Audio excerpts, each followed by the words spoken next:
Comemos uma planta, uma fruta, qual o percurso que ela segue? O que deve ocorrer com ela? Quem poliniza? São as abelhas.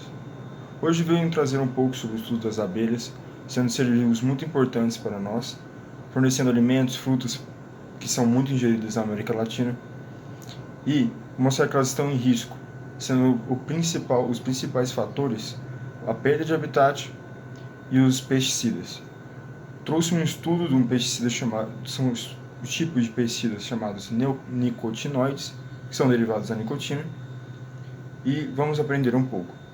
O estudo apresentado foi publicado na revista Scientific Reports. Foi apresentado pelos autores Leonard e Muff.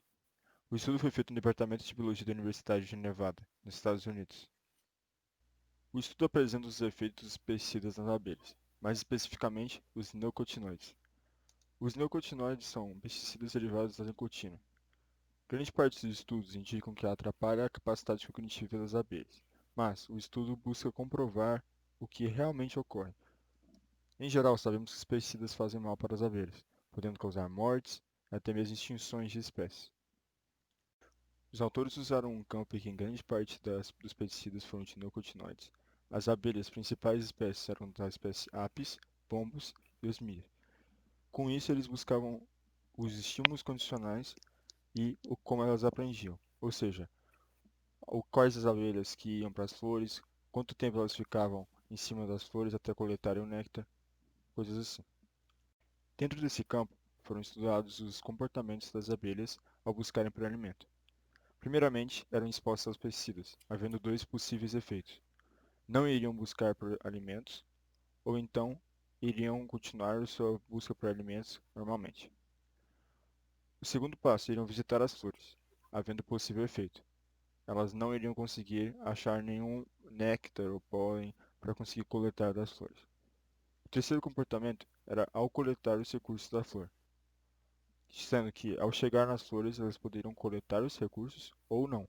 Após analisarem a coleta de alimentos entre várias flores, haviam quatro possíveis resultados.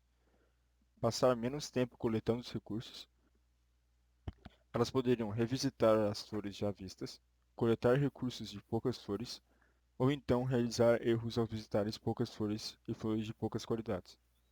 Ao retornar à colônia, poderia haver dois resultados: realmente voltar à colônia, ou então não conseguir retornar. E, ao retornar da sua coleta de alimentos, ela poderia não retornar também dessa coleta e ficar por lá. Poderia haver esse resultado.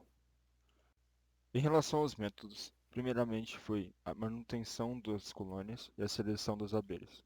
Após isso, o treino e testes aos arranjos de flores. As abelhas eram testadas e treinadas para verem quais flores poderiam ir e até qual ambiente poderiam ir.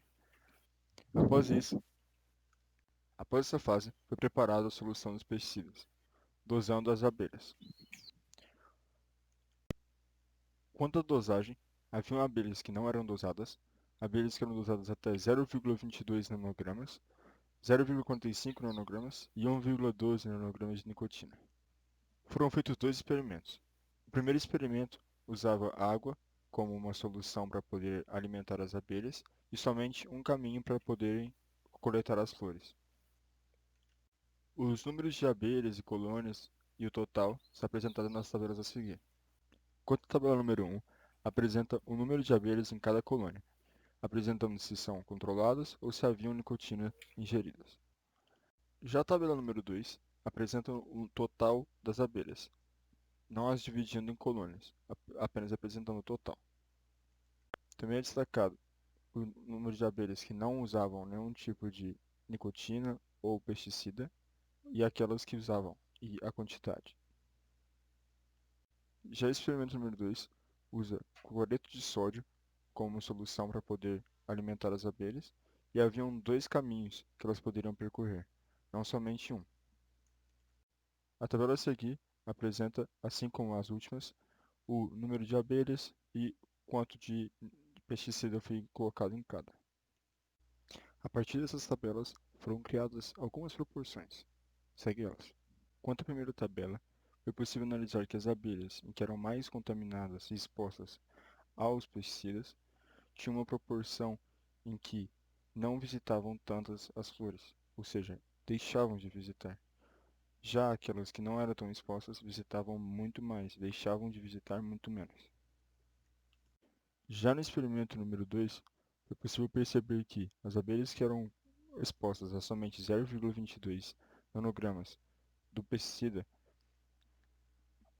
conseguiam ir em mais e faltar menos no quesito das flores do que as que que não consumiam nada. Mas já aquelas que consumiam 1,12, ou seja, menos de 0,45 nanogramas do pesticida, acabavam faltando mais essas flores. Já a segunda tabela apresenta a proporção de vezes que as abelhas ficaram sobre as flores, mas não usaram do seu néctar, ou seja, não coletaram nem pólen nem néctar. Quanto ao experimento número 1, quanto maior era a quantidade de pesticida em cada abelha, maior era a quantidade de vezes que ela ficava sobre a flor sem ingerir o seu néctar. Já no experimento número 2, tivemos os mesmos resultados do experimento número 1. Quanto maior o número de pesticida, mais vezes ela ficava sobre a flor, mas não coletava seu néctar. Como resultado, foi formada uma terceira e última tabela que apresenta todas as conclusões, resultados, respostas dos métodos e teorias criados a partir do texto, onde usava as abelhas e analisava o que faziam. A tabela indica o número de recursos que cada colônia conseguiu ganhar. Quanto ao primeiro experimento, foi possível perceber que, quanto menor a quantidade de pesticida que a abelha era contaminada, maior era a quantidade de recursos que ela conseguiria coletar. Ou seja, o pesticida está atrapalhando essa abelha a conseguir recursos. Já no segundo experimento, percebe-se que as abelhas que não foram contaminadas pelo pesticida conseguiram coletar mais recursos do que as que foram contaminadas. Porém, as que foram contaminadas mais conseguiam coletar mais do que as que foram contaminadas somente um pouco, aparentando apresentarem certa dependência química. Isso no primeiro caminho. Já no segundo caminho de flores que havia, ocorreu a mesma resposta do primeiro experimento, ou seja, quanto mais eram contaminadas, menos conseguiu coletar recursos. A partir desses resultados, foi feito a última proporção, que analisa a proporção de escolhas corretas feitas ao longo do teste, mostrando que, no primeiro experimento,